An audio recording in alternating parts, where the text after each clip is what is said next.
दोस्तों आज की जो कहानी है वो है अनुराग की। अनुराग जो कि दिल्ली शहर के अंदर जॉब करता है। दिल्ली शहर में उसकी बहुत ही ज़बरदस्त जॉब लगी हुई है और पूरे खानदान के अंदर उसका अच्छा नाम है कि भाई अगर लड़का हो तो अनुराग जैसा, जिसने पूरे खानदान का नाम रोशन कर दिया। अब एक दिन अनुराग को एक बहुत लंबी छुट्टी मिलती है और वो लंबी छुट्टी लेकर के अपने घर आता है। लेकिन 3-4 दिन उसके बहुत अच्छे गुजरते हैं। अब 3-4 दिन गुजरने के बाद अनुराग का मन करता है कि अपनी मौसी के घर भी जाया जाए, क्योंकि उसने बचपन में मौसी के घर पे रह करके अपना एक बहुत लंबा समय बिताया है और अपने स्कूलिंग के दिन भी उसने वहीं कंप्लीट किए। अब अपनी छोटी बहन को और मम्मी को लेकर के मौसी के घर चला जाता है। अनुराग के घर से मौसी का घर बहुत ज़्यादा दूर नहीं था, महज 25 किलोमीटर दूर था।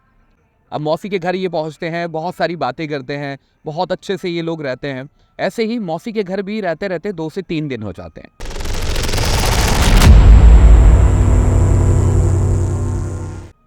इनकी मौसी का जो घर है वो एक बिल्डिंग के अंदर है।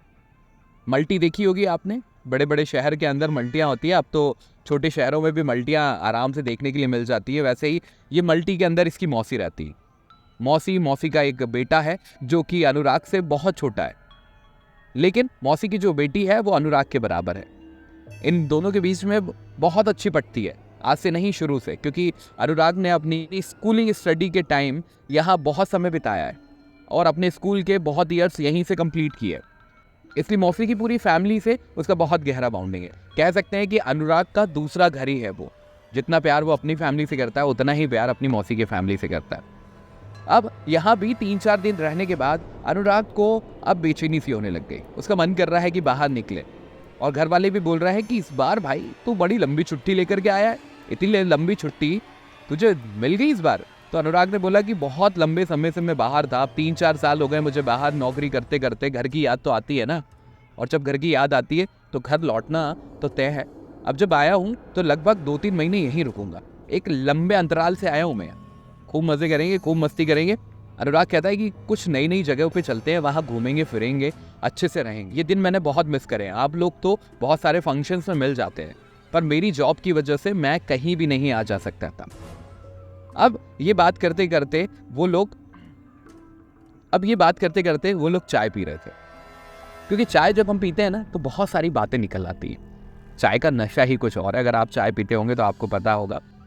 और फिर ऐसे ही बात करते करते शाम हो जाती है, और शाम के वक्त उस दिन अनुराग सोचता है कि क्यों ना छत पर टहलने जाया जाए, क्योंकि अनुराग को एक आदत है, वो वाली, समझ गए ना कौन सी वाली? क्योंकि अनुराग को शाम के वक्त कुछ खाने के बाद तलब मचती है, और जब तक उसे ये ना मिल जाए उसे मज़ा नहीं आता। और अनुराग जब छत के ऊपर आराम से बैठ कर के धुएं के मज़े लेता रहता है, उसे अपने बचपन का दोस्त मिल जाता है। क्योंकि अनुराग ने उसकी मौसी के घर पे स्कूल का बहुत गोल्डन समय वहाँ पे निकाला, और वो समय इतना ज़बरदस्त रहा है। और उसमें से ही उसका एक दोस्त जिसका नाम है प्रशांत, वो उसे छत पे टहलता हुआ दिख जाता है। तभी अनुराग उसे आवाज़ लगाता है, अरे प्रशांत कैसा है भाई? तो प्रशांत एकदम से उसकी तरफ हैरान होकर के देखता है और बोलता है, अनुराग तू कब आया भाई? और ऐसे ही दोनों बात करते हैं, गले वले मिलते हैं, हाथ वाथ मिलाते हैं और बात करने लगते हैं। अब बात करते करते यहाँ पे लंबी चर्चाएं होने लगती हैं। होता है ना, दो दोस्त मिलते हैं तो पुरानी बातें, कैसा है ये, बचपन में ये करते थे वो, आहा वो कितनी पसंद थी तुझे, ऐसी बहुत सारी बातें होती रहती है। प्रशांत पूछता है अनुराग से, क्यों भाई कब आया तू तो आज दिख रहा है। तो अनुराग बताता है कि मुझे मौसी के घर आए हुए लगभग 3-4 दिन हो चुके हैं भाई, लेकिन अभी तक मैं घर में ही था और कुछ बाहर काम वाम से निकल जाता था, लेकिन आज मैं छत पे निकल करके आया और टहलने निकला तो तू मुझे यहाँ पे मिल गया। अच्छा रहा कि मैं आ गया और तू यहाँ ही टहल रहा था। मुझे लगा कि यार सारे दोस्त भी ऐसे कहीं ना कहीं बाहर चले गए होंगे, इसलिए मैंने किसी से भी कांटेक्ट नहीं किया। तो प्रशांत बोलता है कि मैंने लगभग 1 महीने की छुट्टी ले ली, लेकिन प्रशांत बोलता है मुझे यहाँ कुछ गड़बड़ लग रही है भाई, सही बता क्या हुआ तेरे साथ? बस इतना बोलना था, और अनुराग उससे बोल देता है कि भाई मैं छुट्टी लेकर के नहीं आया, मेरे बॉस से मेरी बहुत ज़्यादा खतरनाक वाली बहस हो गई है, और इसी बहस के चलते मैंने रिज़ाइन दे दिया है अपनी कंपनी में। लेकिन मेरी कंपनी ने अभी तक मेरा रिज़ाइन एक्सेप्ट नहीं करा। वो लोग मुझे कह तो रहे हैं वापस आ जाओ, लेकिन जो मेरा खड़ूस बॉस है ना, वो बस एक बार बोल दे कि आ जाओ। अब उससे हर बार बहस नहीं कर सकता यार मैं, इसलिए मुझे समझ में नहीं आ रहा वही कंपनी ज्वाइन करूँ, कोई दूसरी कंपनी ज्वाइन करूँ, या इसी शहर में रह कर के कुछ करने लग जाऊँ। या फिर अपने घर जाकर के अपने शहर के अंदर कुछ करने लग जाओ। तब प्रशांत उसे समझाता है, भाई घर से बहुत ज़्यादा लंबे समय तू बाहर रहा है। जब घर से हम दूर हो जाते हैं ना तो घर वालों की बहुत याद आती है। इसलिए तेरा सही डिसीजन ये है कि तू एक काम कर, अपने शहर में ही रह, अपने माँ बाप के पास रह, अपनी बहन का ध्यान रख और अपने परिवार को खुश रख, क्योंकि क्या भरोसा ये ज़िंदगी कब हमारा साथ छोड़ जाए। बस इतना ही कहना था। अनुराग प्रशांत की साइड देख करके कहता है, अबे सेंटी क्यों हो रहा भाई, कहीं नहीं जा रहा हूँ मैं यही हूँ और तू भी यही है भाई। अब इतने सालों बाद मिले हैं, चल इसे और अच्छे से एंजॉय करते हैं। और ऐसे ही बात करते करते लगभग रात के 9-10 बज चुके हैं। शाम के वक्त ये छत के ऊपर गया था और इतना ज़्यादा समय कब बीत जाता है इन दोनों को पता ही नहीं चलता। अनुराग घड़ी में देखता है और बोलता, भाई तू सेंटी मत हो, अब एक काम करते हैं, अपन सुबह मिलते हैं मस्त तरीके से और कल का कुछ प्लान बनाते हैं, है ना। तो यहीं मिलते हैं शाम के वक्त, और दिन में भी अगर तेरा कुछ प्लान हो तो मुझे बता देना, अपन कहीं घूमने चलते हैं। प्रशांत बोलता, हाँ ठीक है, पर तुझसे मिलकर के बहुत अच्छा लगा, लेकिन एक बात फिर से मैं कह रहा हूँ, घर वालों को छोड़ करके कहीं मत जा भाई, यहीं रह, क्योंकि अकेलापन बहुत सताता है यार। आज तो तू मुझे मिल गया, मुझे भी अपना बोझ हल्का करने का मौका मिल गया भाई। अब यही बातें करते करते अनुराग नीचे आ जाता है। जब वो नीचे आता है तो घर वाले बोलते, अरे तू कहाँ चला गया था यार, तेरा फोन भी यहीं छोड़ गया, कब से तेरा फोन ट्राई कर रहा है, तू नहीं उठा रहा था। तब ध्यान से साक्षी ने सुना तो उसने बोला, भैया का फोन तो यहीं पर है कमरे के अंदर, कहाँ चला गया था तू। तो वो बताता है, कुछ नहीं, मैं छत पे चला गया था और छत पे मुझे प्रशांत मिल गया था और प्रशांत से भी बहुत लंबे समय बाद बात हुई, तो पता ही नहीं चला कि ये 2-3 घंटे कब बीत गए और हम लोगों की इतनी सारी बातें हुई हैं, मैं आपको बता भी नहीं सकता। तभी अनुराग की मौसी बोलती, कौन प्रशांत। तो अनुराग बोलता है, वो 3rd फ्लोर वाला T3 में जो रहता है। मौसी बोलती है, अबे मजाक क्यों कर रहा है, मजाक के मूड में है क्या तू। अनुराग बोलता है, मजाक क्यों करूंगा, इसमें कौन सी मजाक वाली बात है। तभी नेहारिका बोलती है, जो उसके मौसी की बेटी है, अनुराग प्रशांत को मरे 2 साल हो गए।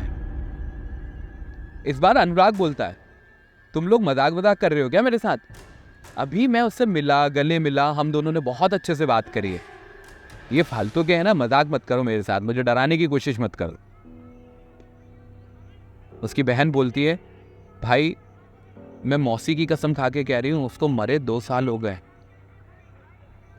बस जब अनुराग ने सुना कि ये मेरी मम्मी की कसम खा रही है, मतलब मजाक तो नहीं कर रही, और ये सुनते से ही उसके हाथ पैर कांपने लग गए। इस बार अनुराग वहीं खड़े खड़े नीचे गिर गया। गिरा ऐसे, मतलब नीचे एकदम से धम से वो बैठ गया। घर वाले उसकी तरफ एकदम से दौड़े, बोले, क्या हुआ। मैं मजाक नहीं कर रहा मम्मी, आपकी कसम, मैं प्रशांत से ही बात कर रहा था, वही 3rd फ्लोर पे जो रहता है प्रशांत, बचपन वाला दोस्त, मैं उसके साथ बैठा, बहुत देर मैंने बात करी मम्मी। अब घर वालों को कुछ समझ में नहीं आ रहा था कि ये क्या हुआ, लेकिन उसी दिन से अनुराग की जिंदगी बदल गई। अनुराग को रात में प्रशांत नजर आता था, उसके सपने में प्रशांत उससे बात करने की कोशिश करता था और प्रशांत बोलता था, भाई तूने दूसरे दिन मिलने का वादा करा था, लेकिन अब तू अपने वादे से मुकर रहा है, मुझसे मिलने नहीं आ रहा। मैं तेरा इंतजार करता हूं हर शाम को कि तू आएगा और मुझसे बात करेगा। अनुराग मौसी का घर छोड़ करके अपने घर चले जाता है, लेकिन वहां भी प्रशांत की वो ही बातें उसके सपने में आती है। अब अनुराग सोना नहीं चाहता, क्योंकि जब भी वो सोता है उसे प्रशांत नजर आता है। लेकिन एक दिन अनुराग को लगता है, अगर मेरे साथ कुछ बुरा होना होता तो शायद प्रशांत मेरे साथ कब का बुरा कर चुका होता। वो मुझे बुलाता है, इसका मतलब शायद ज़रूर कोई बात है जो वो मुझसे करना चाहता है। तभी अनुराग ठान लेता है कि मैं मौसी के घर जाऊंगा और जाकर के प्रशांत से मिलूंगा। अनुराग उसी शाम को मौसी के घर चला जाता है और अनुराग मौसी को बिना बताए चुपचाप छत पे चला जाता है। छत पे जाने के बाद डरते डरते वो प्रशांत का इंतजार करता रहता है। अनुराग का एक मन कह रहा है कि यहां से भाग जा, लेकिन एक मन कह रहा है कि प्रशांत कुछ कहना चाहता है, उसकी सुनता तो चाह। अब क्या था, डर इतनी तेज था अनुराग के ऊपर कि उसका पूरा शरीर कांप रहा था। तभी उसे पीछे से आवाज आती है, अनुराग भाई, तू आ गया। ये आवाज जब पिछली बार अनुराग ने सुनी थी तो उसे बहुत खुशी हुई थी, इस बार उतना ही खतरनाक वाला डर उसे लग रहा था। अनुराग डरते डरते पीछे मुड़ करके देखता है तो उसे प्रशांत खड़ा हुआ नजर आता है। अनुराग का सबसे पहला सवाल, प्रशांत तू सच में मर गया था क्या भाई? तो प्रशांत बोलता है, हाँ भाई, मैं चाहता तो तुझे पहली ही रात को सब बता देता, लेकिन मैं बहुत वर्षों से किसी का इंतजार कर रहा था जो मुझे यहाँ टहलता हुआ देख ले, लेकिन मैं कभी किसी को नजर नहीं आया। और उस दिन तू जब छत पे आया तो तूने मुझे देखा और आवाज लगाई। तू मानेगा नहीं भाई, मेरी खुशी कितनी जबरदस्त थी कि मुझे किसी ने देखा। मैं चाहता था कि तुझे उसी वक्त सारी बात बता दूं, लेकिन मुझे पता था शायद तू उस वक्त मेरी बातों पे यकीन नहीं करेगा या डर करके यहाँ से भाग जाएगा। इसलिए मैंने उस टाइम इतने सालों बाद कुछ अच्छे वक्त अपने दोस्त के साथ बिताए। अब अनुराग भी यहाँ पे रिलैक्स हो गया और उसने प्रशांत से बोला कि भाई तेरे साथ हुआ क्या था। तब प्रशांत ने बताया कि भाई मैं भी अपने करियर के चक्कर में अपने घर को छोड़ करके भाग रहा था, क्योंकि मेरे पिताजी चाहते थे कि मैं शॉप पे बैठूं, लेकिन मैं अपने करियर में कुछ बनना चाहता था और मैं अपने करियर के लिए घर से भाग गया। तभी जाते जाते मेरे साथ कुछ ऐसी घटना हुई जिस वजह से मैं घर कभी लौट करके नहीं आया। जब मैं एक अंधेरे रास्ते से जा रहा था तब कुछ लोगों ने मेरे ऊपर हमला किया, मुझे लूटने की कोशिश करी, और मैं उनसे बच करके जब भाग करके जा रहा था तो मेरा पैर एक पत्थर से टकराया। वहीं मैं जब जमीन पे गिरा तो मेरा सर दूसरे पत्थर से टकराया और जस्ट बगल में एक खाई थी, मैं उस खाई में गिर गया। अब मेरे घर वालों ने मुझे हर जगह ढूंढने की कोशिश करी, बस उस खाई की तरफ वो कभी नहीं आ पाए। और मेरी आंखें जब खुली तो मैंने इस छत पे अपने आप को पाया। उस दिन से ही मैं इंतजार कर रहा था कि कोई आए और आकर के मेरी ये पुकार सुने। तू आया है तो तू ही मुझे मुक्ति दिला सकता है भाई। तब अनुराग उससे पूछता है कि तुझे मुक्ति कैसे मिलेगी? प्रशांत बोलता है, मैंने अपने पिताजी का बहुत दिल दुखाया है और उन्हें लगता था कि मैं अपनी जिम्मेदारियों से भाग रहा था, लेकिन नहीं, मेरे पिताजी से बोलना कि मैं उन्हें बहुत प्यार करता हूँ, बस मैं अपना करियर बनाना चाहता था, इसलिए मैंने कोई दूसरी राह चुनी। पर इसका मतलब ये नहीं था कि मेरे पिताजी जो बिजनेस करते थे मैं उसे छोटा बिजनेस समझता था। बस मेरे पिताजी से बोलना कि वो मुझे माफ कर दे, मुझे मुक्ति मिल जाएगी, बस इतना ही बोलना था और प्रशांत वहां से गायब हो गया।